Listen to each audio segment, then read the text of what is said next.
mateka ya Bibiliya hari umugabo wari ufite ubutunzi bwinshi cyane, ngo yari atunze byinshi kandi ngo ni n'umukoresha w'ikoro. Uwo nta wundi ni Zakayo. Uyu Zakayo azwiho kugira ubumuga bw'ubugufi bukabije cyane. Ngo si ibyo gusa, burya Zakayo yaje no kugirwa intumwa ya Yesu muri za ntumwa 12, gasimbura uwo bita Yuda ubwo yari abavuyemo agiye mu bye. Aya ni amatora yahatanirwagamo n'uwo bitaga Yusufu bakunze kwita Yesuto, ahatana n'uwo bita Matiyasi ari nawe Zakayo. Ibi nibyo twabateguriye tugiye kubabwira muri The Morning. Tubahaye ikaze.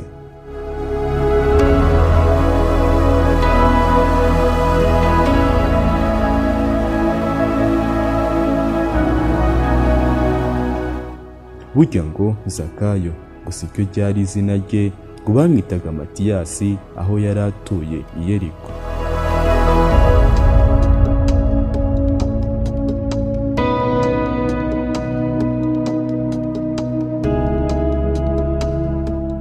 Umugabo Zakayo ufatwa nk'uwari mugufi muri Bibiliya, ngo yari afite ubutunzi buhambaye cyane, ngo kandi akaba n'umukoresha w'ikoro aho yari ashinzwe gukusanya imisoro.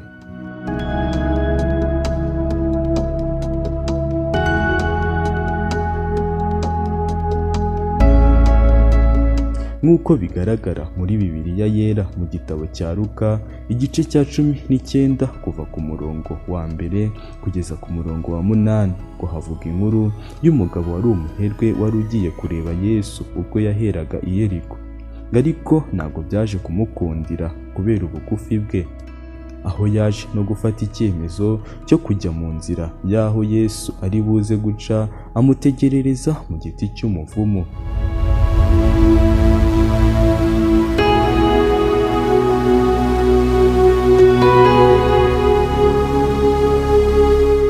Nuko Yesu ahageze arararama aramubwira ati, Zakayo, ururuka vuba kuko uyu munsi nkwiye kurara iwawe.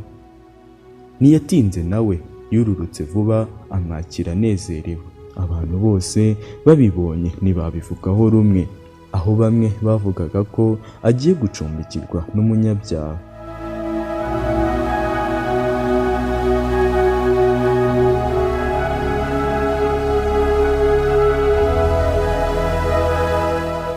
Maze Zakayo arahaguruka abwira umwami Yesu ati, dore databuja, umugabane wanjye wa 2 w'ibintu byanjye ntunze ndawuha abakene, kandi umuntu wese nambuye ndamuriha inshuro 4.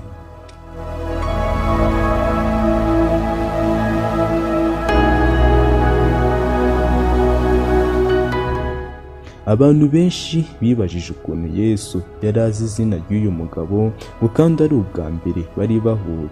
Nk'uko bigaragara mu gitabo Stomata cyanditswe na Clement de Alexandria, uyu mugabo asobanura ko izina Zakayo Yesu yarihimbiye aho ngaho ubwo yabonaga uwo mugabo mu giti.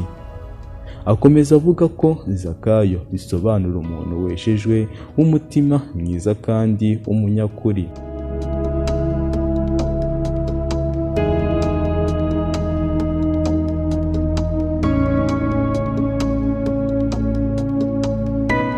Ikibazo cyaje kuba ngo ni gute Yesu ngo yise umugabo w'umunyakuri, ngo kandi yari yaranyaze abaturage ibyabo. Gusa n'ibyo gusa, ibyo yasoreshaga byose ngo ntiyabashaga kubiha Abaromani. Igisubizo Clement de Alexandria yatanga ngo nuko uyu mugabo wari umutunzi uhambaye cyane, ukuntu yicishije bugufi akaza kureba Yesu ngo amukize, ngo nibyo byatumye Yesu amwita Zakayo.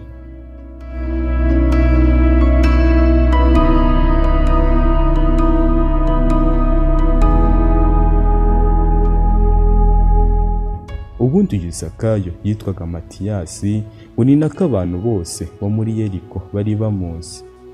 Nyuma y'uko Zakayo ahuye na Yesu, ngo yahisemo kureka gusoresha abaturage, ahubwo afata icyemezo cyo kuba umuyoboke wa Yesu, ngo kandi nawe ngo yaranabwirizaga.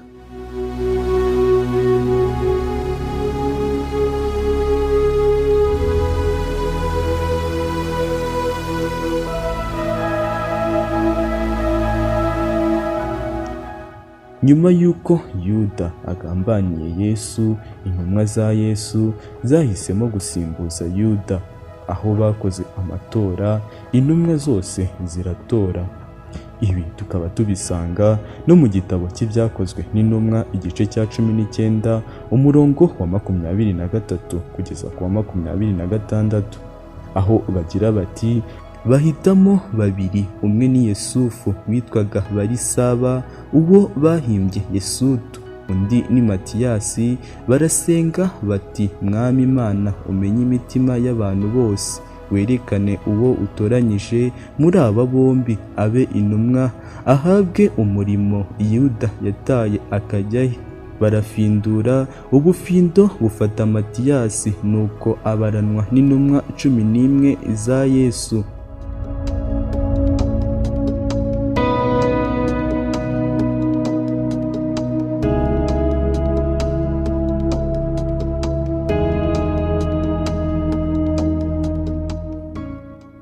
Ibi ni ibivugwa mu gitabo cy'ibyakozwe n'intumwa igice cya 19 umurongo wa 23 kugeza ku murongo wa 26.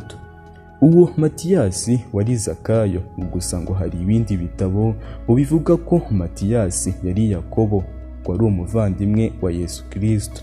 Izindi nkuru zivuga kuri Zakayo ngo yagize umushumba mukuru w'itorero Sezari.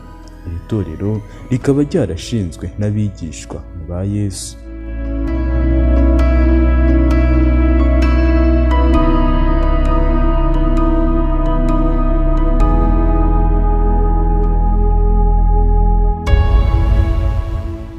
Ibi nibyo twari twabateguriye muri The Morning. Turabashimiye kandi mukomeze kugira umunsi mwiza.